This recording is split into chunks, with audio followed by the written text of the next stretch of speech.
As we had the panorama view of people as they were joining, I saw a lot of familiar faces and a lot of new names as well, and a few new faces, so that's great. Today, we're going to build on the podcast of last week. I had a lot of feedback about dysthymia, a lot of feedback. Almost immediately within the first 2 or 3 days. And asking to look a little deeper at it. Right now, I think one of the issues is telemedicine. So making appointments with your doctor to say, I just learned this new term and it's sounding uncomfortably familiar. And I'm wondering if I can talk to you about it. Those conversations are slightly harder to have right now. So I thought we'd kind of peel back the lid a bit and look at a few more layers. We're not going to spend a lot of podcasts on this, but I do like to be responsive to feedback when people go, wow, that ticked way too many boxes for me. Because I don't want to leave anybody sort of stranded, feeling the emotional impact of the information and then know where to go with it. That's not what this podcast is about. This is about putting the pieces together, discovering new things, looking at various underlying reasons that are probably more common. They're not the corollary of hoarding behavior, whether it's just behavior or it has progressed to the point of being an actual disorder. All right, it's not that. And so what do I do with it? What do I do in the meantime? Rather, information is really handy and good to know, but only if I can actually use it and apply it to my own life. So today we're going to look more at how both dysthymia and depression intersect with hoarding behavior. Okay, so we're going to start because I know every week we have new people. I don't want anyone to be left behind. We're going to start with just a tiny review of some of the basics, like definitions, okay, about dysthymia, depression, and hoarding, so that nobody does get left behind. Everybody can kind of follow along. So what are each of these disorders? And they are, when you tick enough boxes, all right, it can become qualifying for a disorder. But way upstream of ticking enough boxes, there are warning signs. There are the beginnings of heading down that path. Wouldn't it be great to stop it way before it has to become a disorder and actually get the support and intervention you need to head it off at the pass, if that's possible? So what is dysthymia versus depression? Because they are both, those are two of 9 types of depression, all right? So remember that the difference is dysthymia is a chronic but less severe form of major depression with many of the same symptoms. So I'm not saying that dysthymia is part of major depression, but it shares symptoms in common with major depression. You'll also hear dysthymia referred to as PDD, persistent depressive disorder. People with PDD experience a lower level of depression. It doesn't completely wipe them off the map, any day, but it happens almost continually for at least 2 years.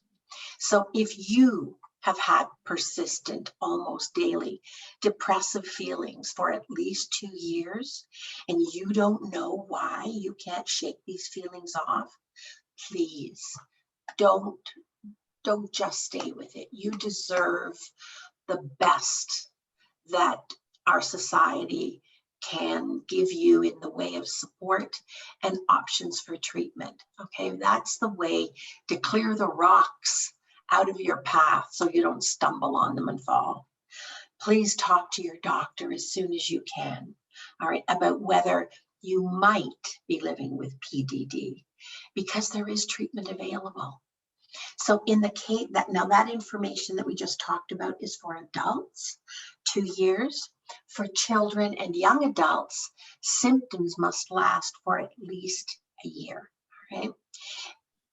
It affects a reasonable proportion of the research that I'm quoting you right now is US research, but the United States, as far as the people who live there, isn't fundamentally different in many ways from Canada and other parts of the world.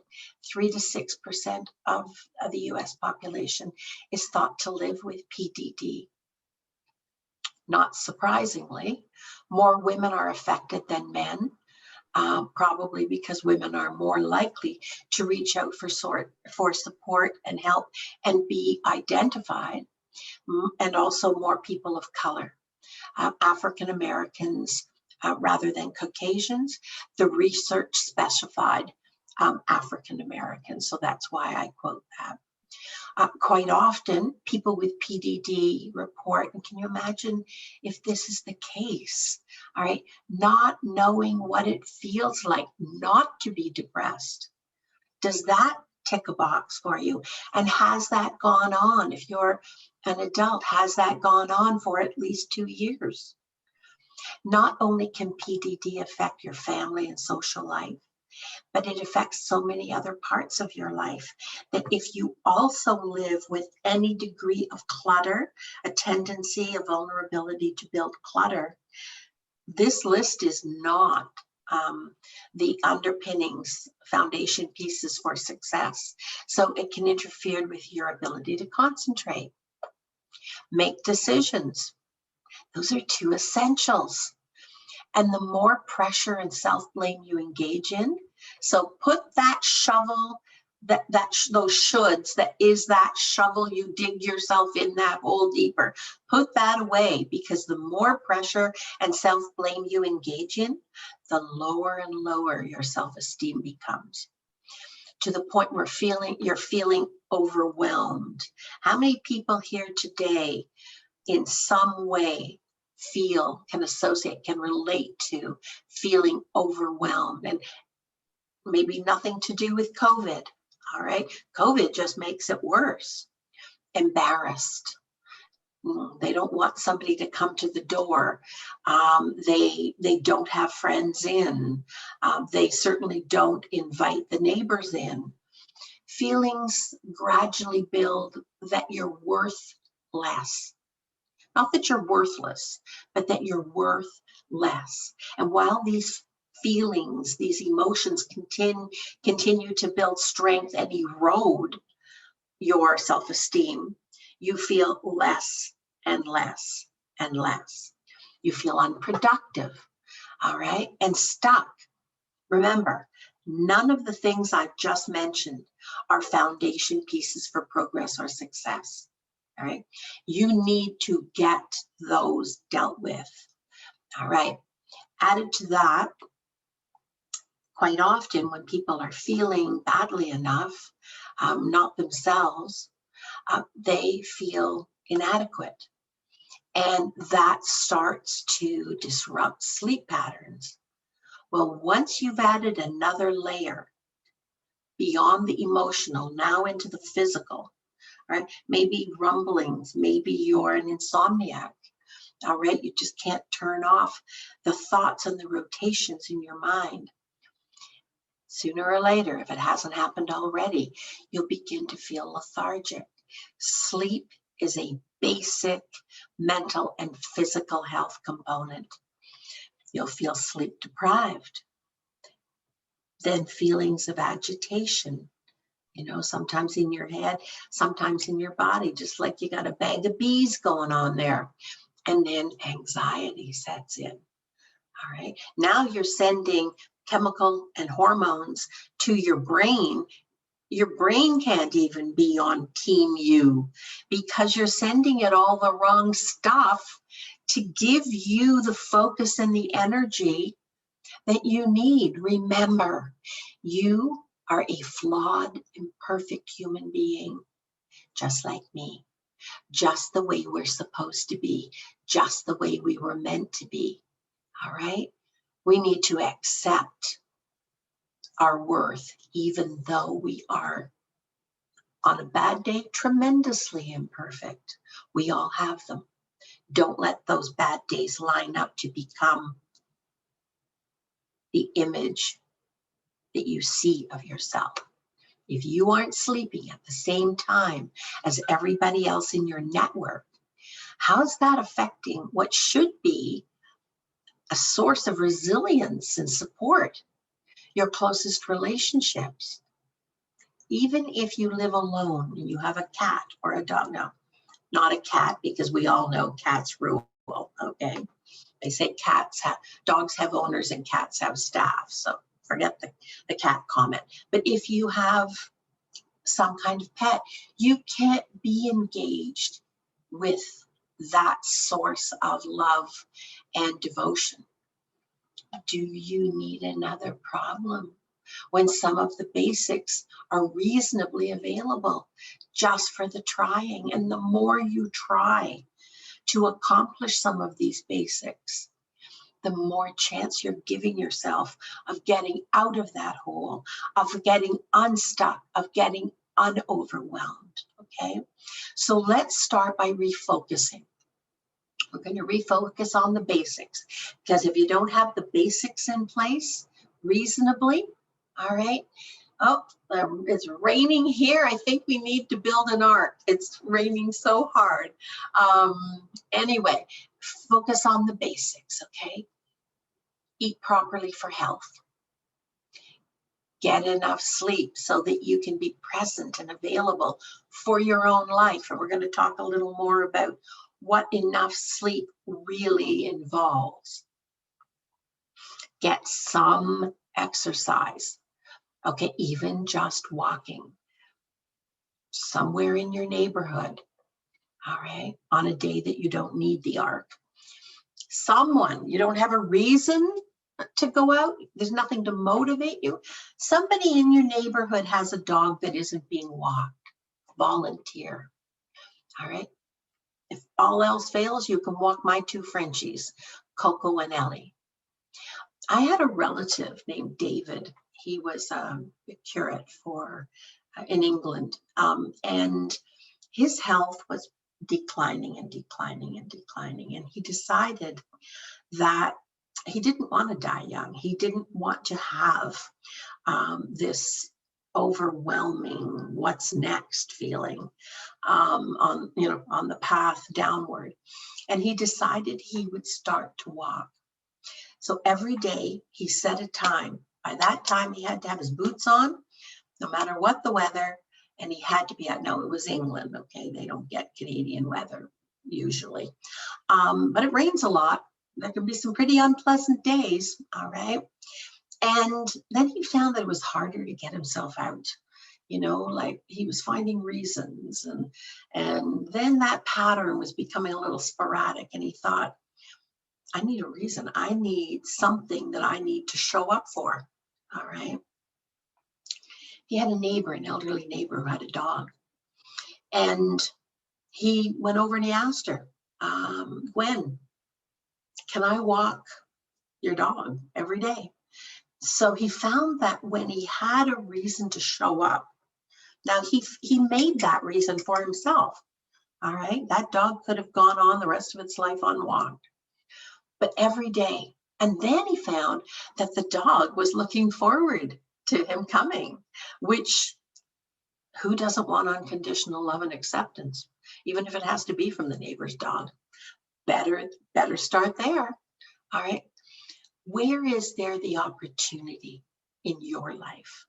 Well, David died at 99, all right? And the only thing changed, and he only started to walk at 60.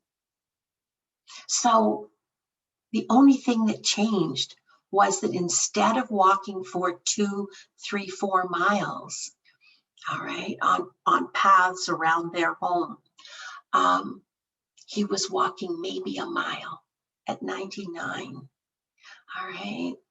What we do determines the quality of life we have.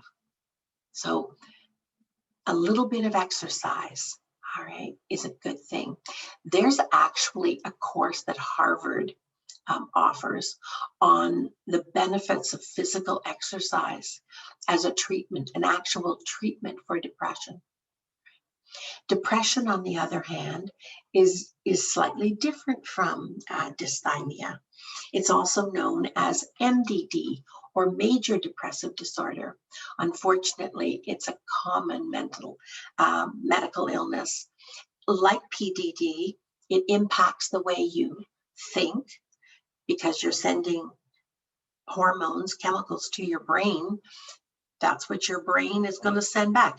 Bad input in, bad input out. It impacts the way you feel and you act. It can lead to emotional and physical condition and problems as well. And it does interfere with your ability to function. We talked about home, work, relationships, family life, being available for your own physical health. If you don't have health, all right, you don't have one of the basics for quality of living. It also impacts your ability to carry out daily activities of living. The difference between persistent depressive disorder, dysthymia, and major depressive disorder, MDD, is the intensity and the duration, all right? For a diagnosis of major depressive disorder, what we generally call depression, the presenting symptoms must last continuously for at least 2 weeks, right? And symptoms like feeling sad and empty. I want you now, just reach over and get a pen and put a tick. You don't need to know what they're beside. You just need to know the number of these different symptoms that you can relate to. Feeling sad and empty, tearful or hopeless, responding to most minor events throughout your day with chronic anger or frustration, irritation. Again, like major depressive disorder, there's a loss in interest in things that you even enjoy doing, and you revert to sleeping too much or too little. Too much of a good thing is no longer a good thing. You develop chronic lethargy. You're not giving yourself the foundation pieces, the fundamental pieces your mind and body needs. If you went out and asked your car to drive you around the corner and you put sand in it, all right, instead of fuel, how far do you think you'd go? Are you putting sand in yourself instead of the fuel you need? Sometimes let's look at the basics and solve those first. Things like gaining and losing weight because of fluctuating eating habits and food cravings. And I'm betting food cravings involve sugar. Folks, if you're feeling down, watch the sugar. It buoys you up, but within an hour to an hour and a half, it will drop you like a stone, and it will continue to drop you further and further and further until you disrupt your system. All right, a little bit probably isn't an issue unless you're diabetic or hypoglycemic. But what you do creates who you are. Feeling guilty and worthless, right? So PDD and MDD, basically the symptoms are so similar it's not worth discussing.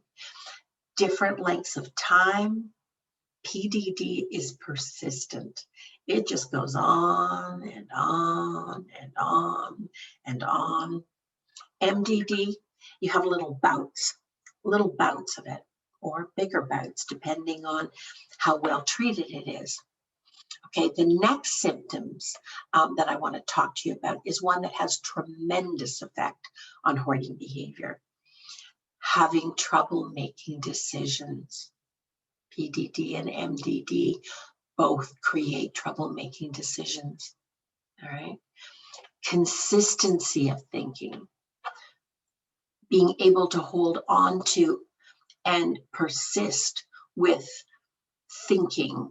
How do you formulate a plan and then action any level of plan if you can't, to some degree, an adequate degree, control the consistency of your thinking and concentrating? It also affects your ability to remember. So all of you folks out there who feel that everything needs to be put out where you can see it, or you won't be able to remember and find it, you won't even maybe be able to remember that you have it. Is there any possibility that you're living with some degree of major depressive disorder or persistent depressive disorder? Because leaving things out results in clutter and chaos. Okay? That's what you want to solve, right? That's the outward manifestation of your internal condition. Are you solving the wrong problem first? All right.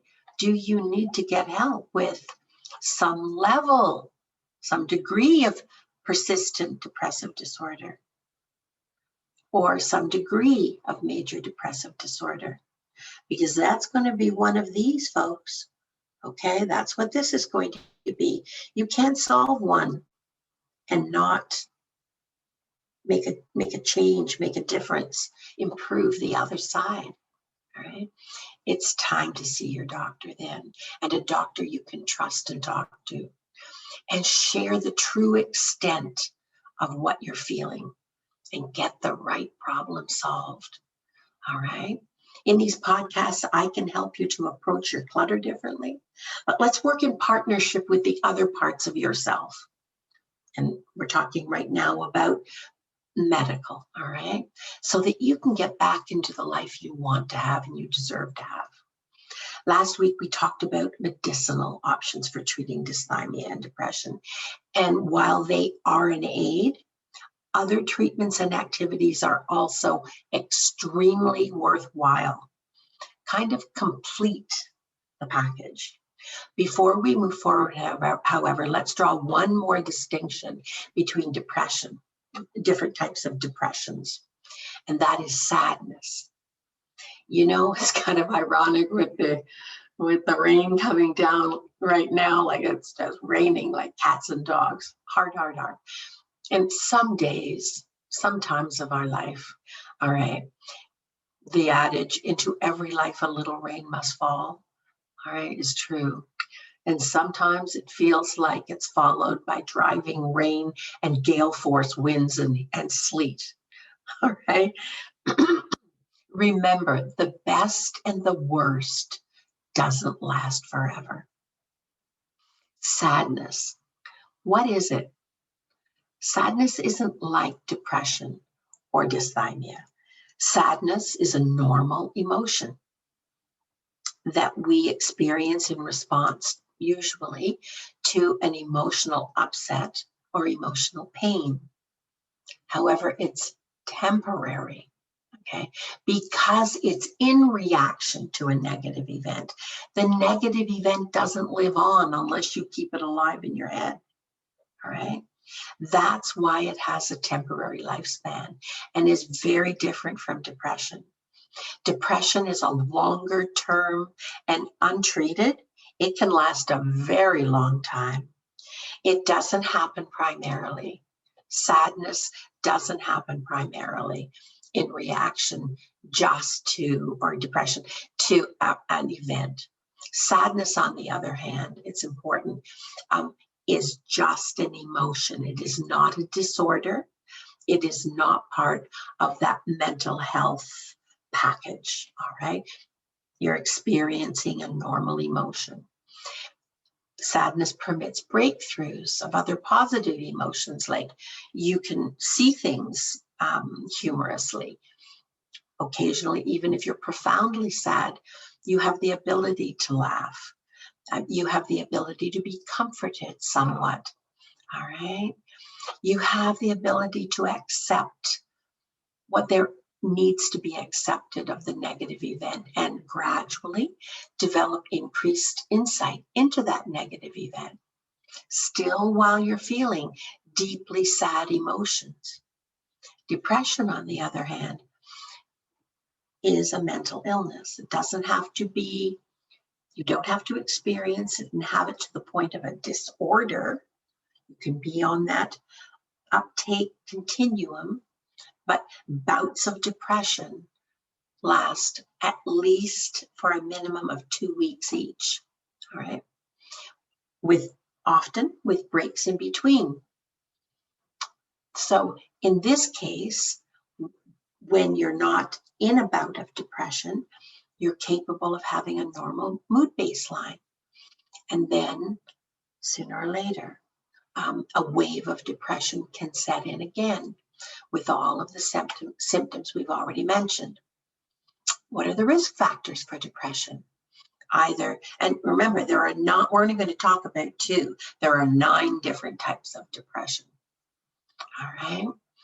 What are the risk factors, whether it's PDD or MDD? Research has shown that early childhood and teenage trauma can precipitate onsets of both depression and dysthymia. The inability, we talked last week about somebody who offered their life for us to talk about and use as an example. And for quite a while in her life, coming up to early teens, she really could not, other than the death of the bunnies and the chicks, which were certainly really sad, and in one case quite traumatic events, she wouldn't have called herself down.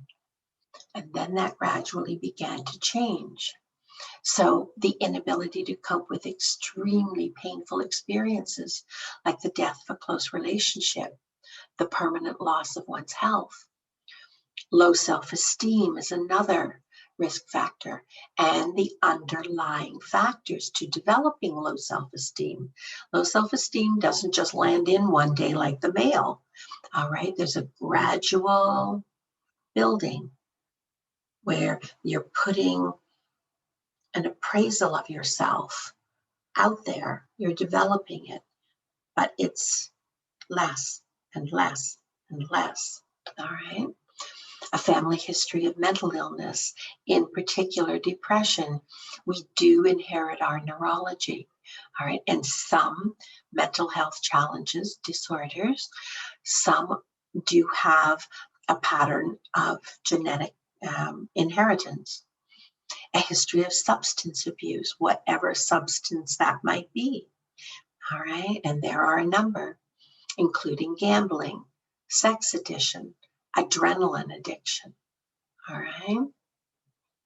The lack of family or the lack of community acceptance. So the example in the research was LGBT individuals coming out as a gay individual and not having the love and the acceptance by the people who are most important to you. That can be, hopefully temporarily, a life changer until you find love, acceptance, and validation in your family of choice, in your community of choice. Trouble adjusting to a quality of life issue or a life diagnosis that changes maybe the outcome of your life, but certainly the trajectory of your life, like cancer or some other quality of life, a depriving diagnosis, like body changes, accidents, loss of limb, the loss of some aspect of yourself that you incorporated as part of your identity. Who are you now? Treatment. We've talked before about medicinal treatment. Obviously, medication is one treatment option. And your doctor will consider several factors before offering whatever the medicinal referral or recommendation is. They're also, in the 15 minutes they have to talk to you, going to want to know the severity of your symptoms, You come with those symptoms already. Use your 15 minutes to or 20 minutes to your advantage, not the doctor asking you questions you can already have the answers for. Get the best value out of those medical appointments. Get your needs met, all right, by doing your homework. Your ability to tolerate medications and any possible side effects that you have experienced in the past, you may be experiencing now, or you have a risk for experience due to some other factor. Another very important factor, this is a deal breaker, is your willingness and your readiness to address either emotional or situational issues. That makes all the difference to the outcome, all right? Medication, while an important component in any treatment plan, is only and can only ever be an aid. It's important if you're living with depression, though, to reach out as soon as you put the pieces in place and you realize this probably is some form of depression. That's the time. Don't do this, all right? Please don't put your head under your arm and just ignore it. Oh, it'll go away. It'll go away. It's just life. No, reach out for the help you deserve, because with depression, you create a hormonal response inside yourself, and it's a spiral. But unfortunately, untreated and unaddressed, unsupported, it's a downward spiral. And at a certain point, you can't change that spiral. The power of that hormonal response is too powerful. That's why a problem solved early, all right, is better than hiding from it or making other things a higher priority than the quality of your life. I suggest you go back and look at the risk factors. Listen to this podcast again when it's posted. Do the ticks with it, with the items beside it that we talked about just a moment ago. Are there any unresolved risk factors that you've experienced, that you have unfinished business with? And where is the help and support you need? All right. So I strongly recommend that you make that inventory a priority, and then get the absolute best care and support that can be made available to you, and take back your life, because the clutter is just the outward manifestation of those unresolved underlying issues. You can do it. All right. Others have done it. You can do it. Even if you do it by baby steps, that's better than sitting there feeling bad about it and blaming yourself. All right. And those underlying issues play out by warping and distorting your thinking about yourself. That sense of being overwhelmed, your relationship with your support system, but also your relationship in the form of other things. Things become symbols. When you don't deal with them and give them their true meaning, all right, who are you today moving forward? And how does this object serve you? Those objects, no matter whether they are sentimental or not, they are there to serve you and meet your needs. You are not there to serve your things. The things become replacements, that little jolt of joy, that little pick-me-up, that little thing at the dollar store, that little thing online. All right, put them into, if you shop online, put them into your cart, and then leave the cart for a week, and then come back to it and see. All right, read the book, read Conquer the Clutter. All right. They also have it, I think they have it in Kindle version. They did. So whatever version you can manage. There's a reason there's so much accumulation. All right. And it's a little, all of this accumulation. All right. I want you to look at it with new eyes. It's a little like a man being at sea in a boat, and he's bobbing along. Okay, and he forgot to bring, he's run out of water, All right. And the irony is he's surrounded by water. But if he uses that to meet his thirst, his need, what do I need? If I'm in a boat for a long time and I don't have water, I need water. All right. If you use the wrong thing, he starts accessing the water in the sea. Okay. That he's floating along, and it's endless. Like it's never going to run out. It's a poor substitute for what he really needs. The clutter is a poor substitute for what you really need. That's why you've acquired so much. It can never meet your needs. Even the most useful things, out of proportion, all right, aren't meeting your needs. They're costing you self-esteem. They're creating anxiety. They're making you feel overwhelmed. You may be living in unsafe conditions. Here's the other thing too. No matter how much you have of what you love, when it's too much, it can never satisfy you. You bought it one at a time because you fell in love one at a time. But when it came home, it joined all the others. Okay. You can't benefit. You can't use what isn't accessible to you, what can't be accessible to you.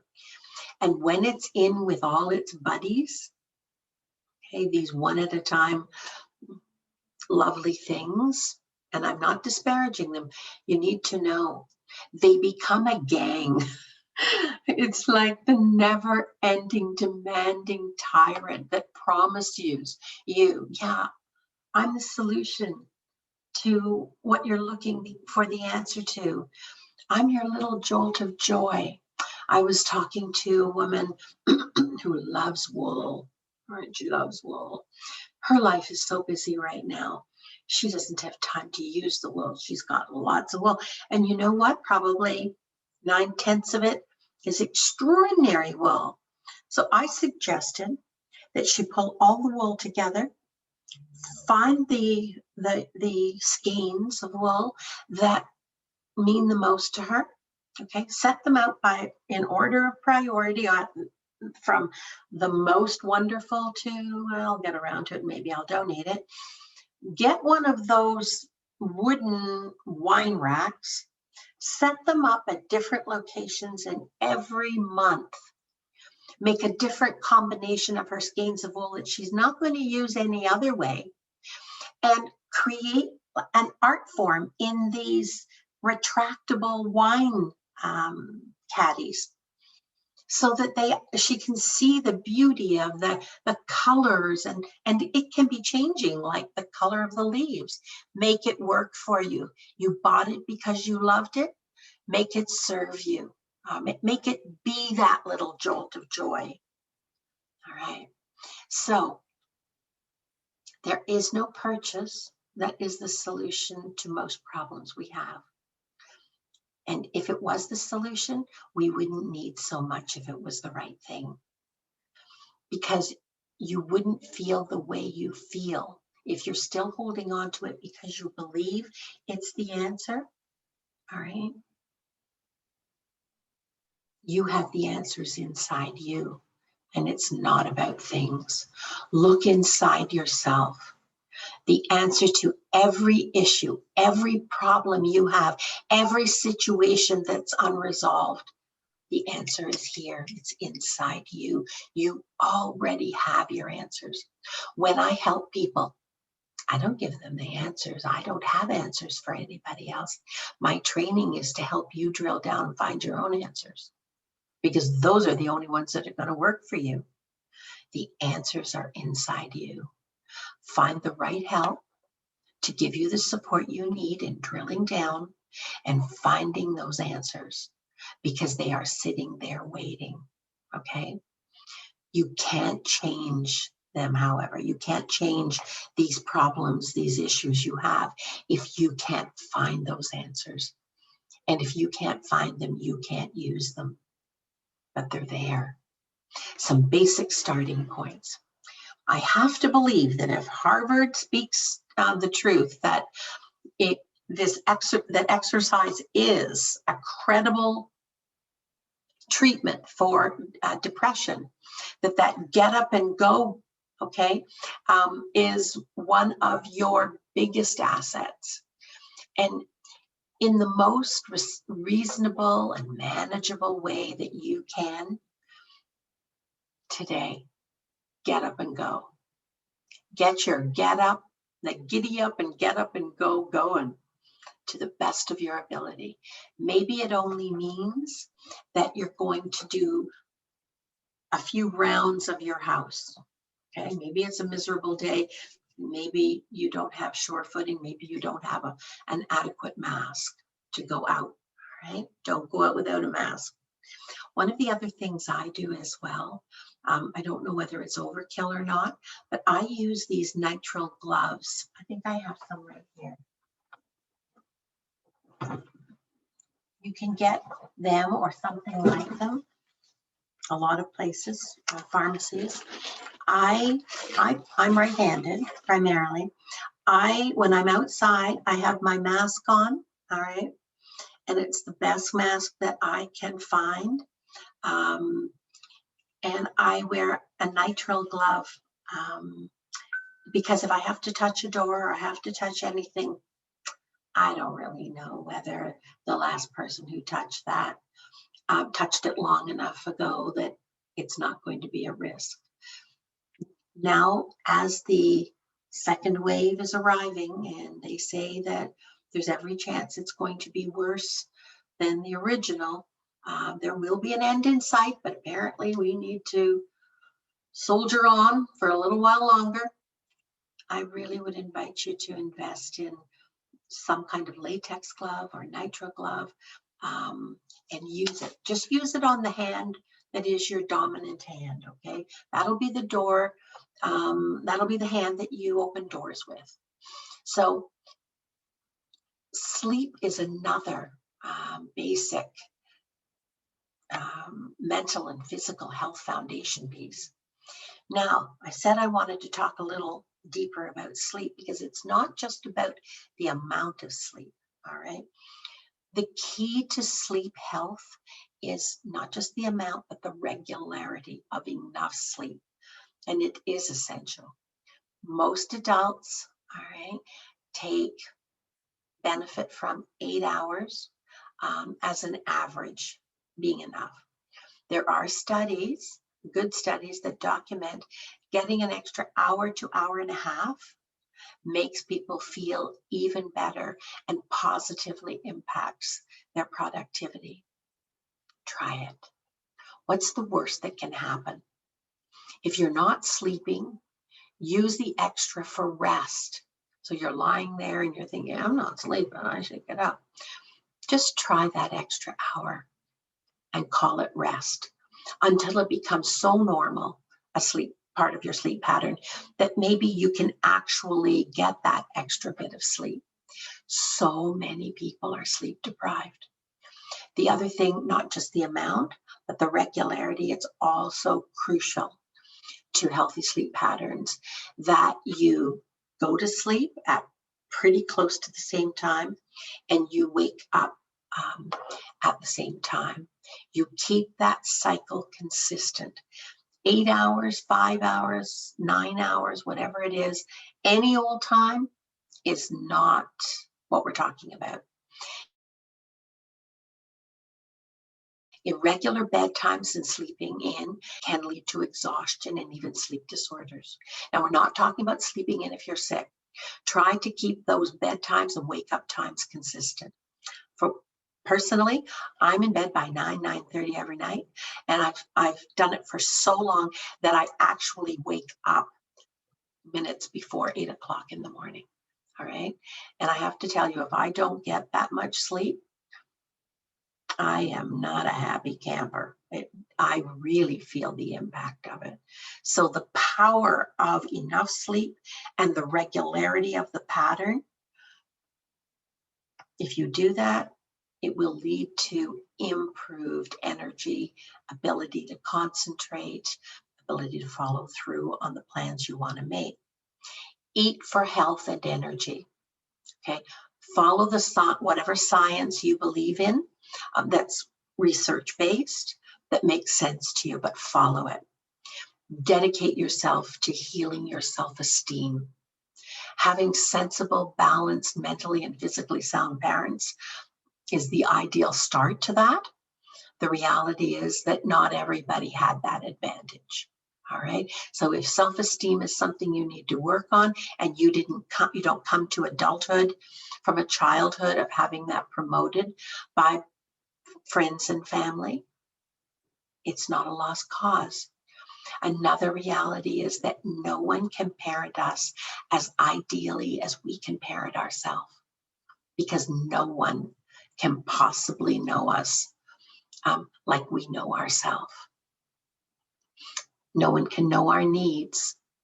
Okay? Do you know your needs? What do you need? Where is it? And how do you get enough of what you need in order to make the difference? 3 questions to ask yourself every time you're challenged. If you had holes in your parenting, be grateful for whatever they did well. Okay, and resolve to pick up the pieces and begin to finish the job of parenting yourself in whatever way you still need. Development of self-esteem is promoted by reasonable standards. Never mind that perfectionism. Okay, perfectionism is a path to defeat. And reasonable expectations. You can't do the same every single day. All right, you've got different levels of ability to be present. All right. C, conquer the clutter for the section on SMART goals, because a reasonable ability to be consistent, a reasonable expectation that there is support out there and encouraged, helps build that discipline, that self-regulation, right? The opinion you hold of yourself is based on the ways you acknowledge yourself for what you did that moved you forward. And not punishing yourself, not looking down on yourself or being harsh with yourself when you don't quite make the grade. That's what builds respect. Okay? We can't go back and change how informed and aware and ready to be parents ours were. But we can. There's a reason now we can't. There's no reason now why we can't begin to treat ourselves with the same qualities that we wish our parents reliably and consistently had exhibited toward us. There's no reason we can't treat ourselves and accept ourselves as imperfect beings with self-trust and enough forgiveness, self-forgiveness for imperfect actions, okay? Because it's that kindness to ourselves. And I'm not talking about making excuses for ourselves and not trying. That's not what we're talking about. This is not black and white. That forgiveness, self-trust, all right, makes it possible to keep moving forward with love and self-respect, even when we're less than we hoped we would be in a situation. What have we learned from this experience that didn't go so well, that we never want to repeat again? All right. Make a commitment to yourself. I will make an endless list of mistakes throughout my life. But my goal personally is not to make the same mistake twice. However, there does seem to be an endless opportunity for making mistakes, and I just accept that. What have I learned from this? What have I learned from this period about the world, about the event that didn't go so well, and about myself? Those are the 3 key components. The other, the context, and my participation in what didn't go well. The winner is the person who gets up one more time than they slipped and fell. All right. The answer we seek may be on the next try. I grew up being told that. Don't quit, because the next time you try, that may be the time that works. Just pace yourself, catch your breath, and keep moving forward. The components of self-esteem are, I'm going to read them, all right?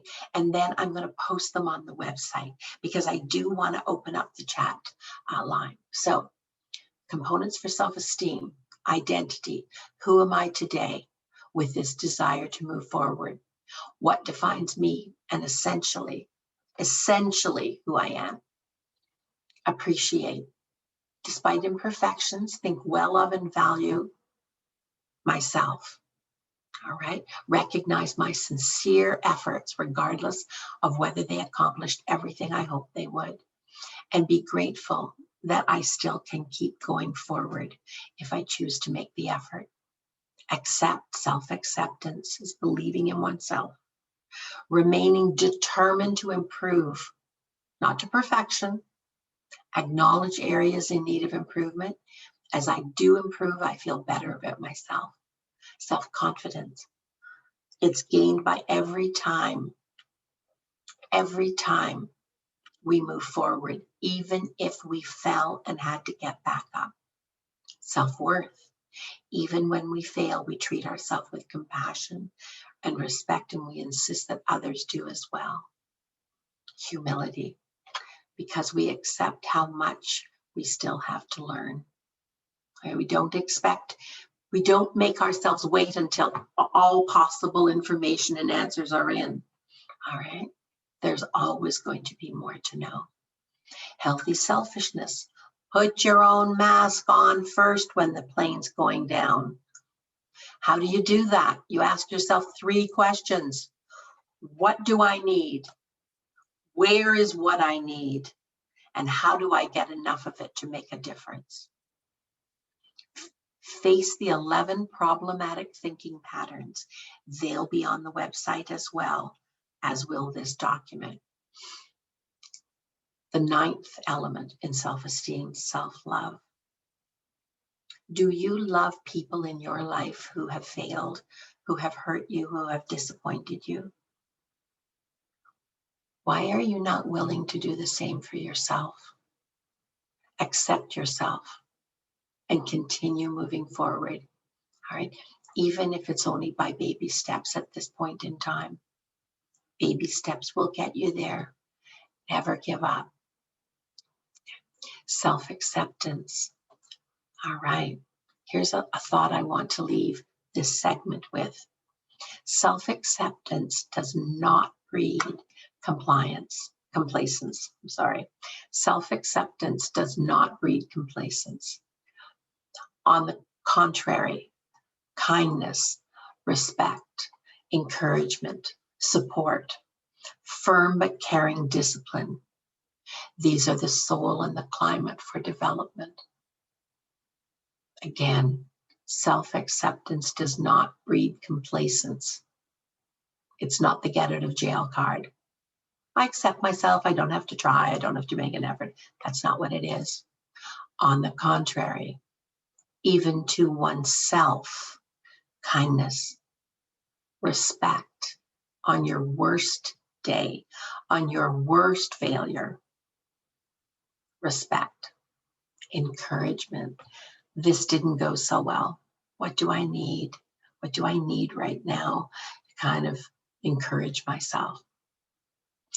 Who do I know who will treat me with unconditional love and acceptance? Definitely your dog. All right, your dog thinks you're a hero every day. Support. Where is the support you need? Firm,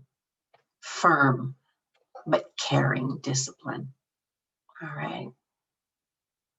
These are the soul and the climate or context for the development, the self-development you seek. Okay, let's go down to the chat line. All right. Oh, Hélène said, it's raining. Yes, Hélène, you live in Ottawa. It's raining, so no golf. But I'm really happy to join in. All right. I'm just going to read one and see if I can answer it without identifying the person. Oh, yeah, the change in light. When you know you live with depression, the change in the quality of light is huge for some people. I have a number of clients who swear by their sad lamps. Now, there is no one thing, all right, that's going to be the be all and end all. It's the components and your reliable use of the components that have proved efficacious for you. And Silver says hello to everyone. Hello, Silver. Oh, it's raining there too in Sherbrooke. My goodness. My goodness. Wow. Well, it's fall. What can I tell you? I guess the ground needs a real soaking before. I don't want my plants to die. My garden is one of my loves. So I'm just going to trust nature. I don't like it right now, Mother Nature, but I guess we're just going to let her do what she wants to do here. To everyone, antidepressants is like a cane. That's a really good analogy. Antidepressants are like a cane. It doesn't mean you don't have to try and walk anymore. It's just there to help you walk. That is a really, really good analogy. But do also respect the fact that with medication, sometimes there are changes, right? You develop a plateau and then it doesn't work as well. And so there's going to be ups and downs in medication prescriptions as well. And the efficacy of it, just like there is in everything else in life, the best and the worst doesn't last forever. You could repeat the 3 self-parenting skills. What I'm going to do, rather than have to go back through, because that's about a 20-page document that I created for today, is I'm going to post it. Okay, I'm going to post it on the website. Okay. How many check marks indicate that you should see? How many check marks? So of the list of the number of symptoms that I listed under each of the disorders, there is no magic number, because it also is important to consider how any of those are exponentially important or disruptive. They don't all necessarily, even if they're present, they may not all be present to the same degree. If you're feeling like, whoa, this is more tics than I thought, that should be your indicator. So go back over the document. The person who sent this message, go back over the document, all right, and just have a look at it and tick it. You're welcome, Shoshana. All right, where am I now? There is several. Oh, no, don't say that. So Wisconsin has several inches of snow outside. One of the people who attends and that I work with remotely as a client lives in Nunavut, of all places. And I was complaining about, the temperature was changing. And so just to cheer me up, she sent me a picture of how much snow they have. And I thought, okay, I will be grateful. I didn't mean it. I will be grateful. I take it back. I take it back. I put on my new used red boots and raincoat and went out with the dog in the rain in Peterborough. It's raining in Peterborough. I think it's raining through the whole world right now. Yes. And my Frenchies will be here when you're ready. Okay. Raining in Ontario while I'm going to go outside with snowshoes. Oh, yes, of course, because you're in Wisconsin and you've got several inches of snow. Mes condoléances. Mes condoléances, Marja. That's in French, that's my condolences. Hi, it's raining in South Florida. It's raining in South Florida. Alina, hi. For 3 days. Wow. Time for the ark, Alina. for more reasons than one. Sorry, I shouldn't have said that. I seem to have energy for some things. They have nothing to do with clutter most of the time. I know I'm stuck. It's sad face. Let me think about that. And that would be a really good topic for a podcast. If you could send me more information, Alina, or anybody else out there who finds that I seem to have energy for the things I want to do or I enjoy doing, which is a good sign. It means you're not living with a deep level of depression. So hallelujah. But how do I convert that energy and interest to the things I have to do? Now, I do have a theory on that. I'll give you the Reader's Digest version here. In the goals that I suggest people set, what we're really looking for is balance in our life. If there's a lot of clutter, one of the key things we're looking for is a higher level of balance. And I believe that 3 essential components are part of balance in life, okay? It's also called, medically, it's called self-regulation, okay? The first is joy, fun, and play, all right? Every day. They are the fuel. They are the fuel. Finding the joy, the fun, having fun with something, and getting in touch, keeping that child in us alive with play, all right?